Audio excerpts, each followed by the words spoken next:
Assalamualaikum warahmatullahi wabarakatuh. Alhamdulillah, alhamdulillahillazi hadana lihaza wa ma kunna linahtadiya laula an hadanallah faqad fazal muttaqun.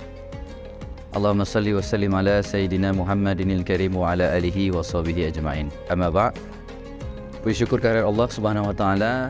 Allah masih memberikan kita kesempatan bersama para pendengar sekalian untuk bertemu dengan bulan suci Ramadan pada tahun 2023 Masehi dan juga tahun 1444 Hijriah. Salawat dan salam kepada baginda junjungan Nabi besar Muhammad sallallahu alaihi wasallam yang telah memberi kita contoh teladan bagaimana menjalani bulan Ramadan dengan sebaik-baiknya. Bapak Ibu yang dimuliakan Allah, para pendengar yang budiman, izinkan pada kesempatan kali ini kita sama-sama mengingat kembali bahwa bulan Ramadan sebagaimana yang Allah sampaikan di dalam Al-Quran surah Al-Baqarah, syahrul Ramadan allazi unzila fihi al-Quran hudal linnas wa bayyinatin minal huda wal furqan. Artinya apa? Bulan puasa, bulan suci Ramadan, bulan yang sedang kita maksimalkan ibadahnya sekarang adalah bulan di mana Al-Quran diturunkan.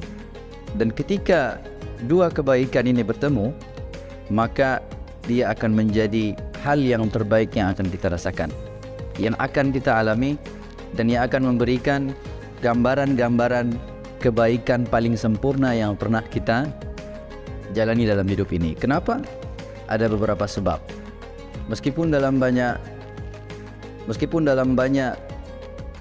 ayat suci Al-Quran, Ramadan datang bersama Al-Quran, dan meskipun dalam banyak sisi Al-Quran lebih didahulukan dan lebih diutamakan baru kemudian datang Ramadan, maka perlu kita fahami bahwa sebagai seorang Muslim, maka bulan Ramadan dan Al-Quran adalah satu hal yang tidak bisa dipisahkan. Mereka itu best friend. Istilah anak-anak sekarang, istilah anak-anak muda, bestie. Nah, Ramadan dan Al-Quran akan memberikan kombinasi kebaikan yang terbaik bagi kita umat Islam. Yang pertama, Al-Quran diturunkan di bulan suci Ramadan. Dan ketika Al-Quran turun di bulan Ramadan, maka bulan Ramadan menjadi bulan terbaik. Yang kedua, Al-Quran diturunkan di malam pada bulan Ramadan, maka bulan Ramadan atau malam di bulan Ramadan itu menjadi malam terbaik, lebih baik daripada 1000 bulan. Inna anzalnahu fi lailatul qadr khairum min alfi syahr. Yang ketiga, siapakah yang kemudian diperintahkan oleh Allah untuk menyampaikan wahyu Al-Quran? Adalah malaikat Jibril. Dan bisa Anda bayangkan, maka kemudian karena kemuliaan Al-Quran, maka Jibril menjadi penghulu dan pemimpin para malaikat, Ruh Al-Quddus.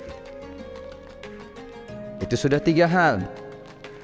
Dan kemudian Al-Quran diturunkan oleh malaikat Jibril, pemimpin dari sekian banyak malaikat, kepada Nabi Muhammad sallallahu alaihi wasallam.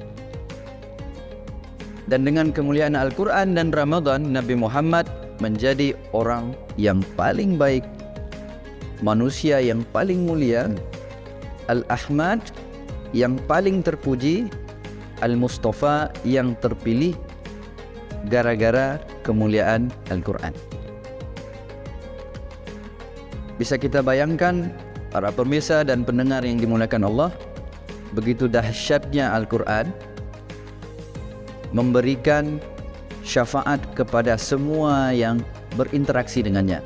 Dan oleh karena itu, kita perlu faham bahwa mereka yang membaca Al-Quran adalah mereka yang terbaik di antara umat-umat yang lainnya.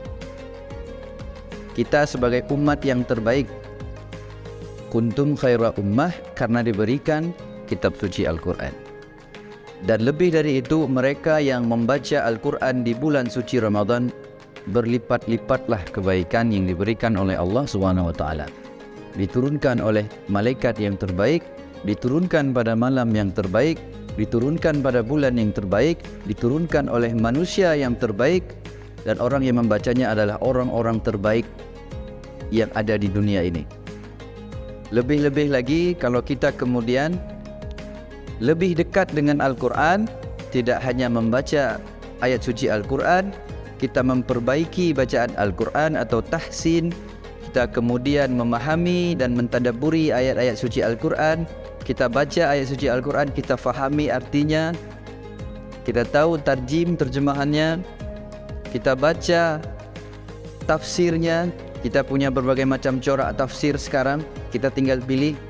Bahkan tafsir-tafsir itu ada dalam genggaman, dalam HP kita, dalam smartphone kita. Ada tafsir bercorak hukum, ada tafsir bercorak sejarah, ada tafsir bercorak perjuangan dakwah. Kita tinggal pilih. Dan lebih-lebih lagi menjadi yang terbaik, maka yang terbaik dari yang terbaik adalah bukan hanya mereka yang membaca Al-Quran, tapi juga mengamalkan Al-Quran. Dan itu menjadi target kita di bulan suci Ramadan, sebagai orang-orang yang interaksinya paling baik dengan Al-Quran. Kita mesti ingat bahwa para sahabat di zaman Rasulullah itu, Rasulullah karena Al-Quran diturunkan ke dalam hati, bukan ke dalam kepala. Karena hati itu kemudian akan memahami, hati itu kemudian akan mengamalkan dan menggerakkan semua anggota tubuh. Jadi semua sahabat Rasulullah SAW mengamalkan Al-Quran dan menghafalkannya. Jadi kalau belum selesai dan mampu mengamalkan Al-Quran, Rasulullah tidak akan memperbolehkan para sahabat untuk melanjutkan hafalannya atau kemudian mentalaki para sahabat. Luar biasa para pemirsa dan pendengar yang dimuliakan Allah.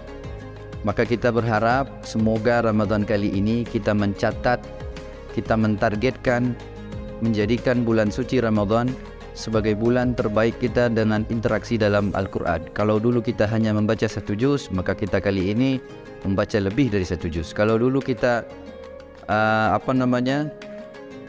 tadarus sama-sama dengan teman, dengan jamaah masjid, maka kali ini kita tambah dengan keluarga. Atau sebaliknya, kalau dengan keluarga sudah, maka kita tambah dengan sahabat-sahabat kita. Kalau dulu kita hanya membaca ayat suci Al-Quran, maka kita tambah kali ini dengan membaca terjemahannya. Kalau sudah dengan terjemahannya, kita tambah dengan tafsirnya. Dan kalau sudah itu semua, maka kita berharap ada, meskipun tidak semua, meskipun tidak mudah, bagian-bagian atau semuanya dari Al-Quran bisa kita amalkan dengan semampu kita. Amantu billah summa istaqim.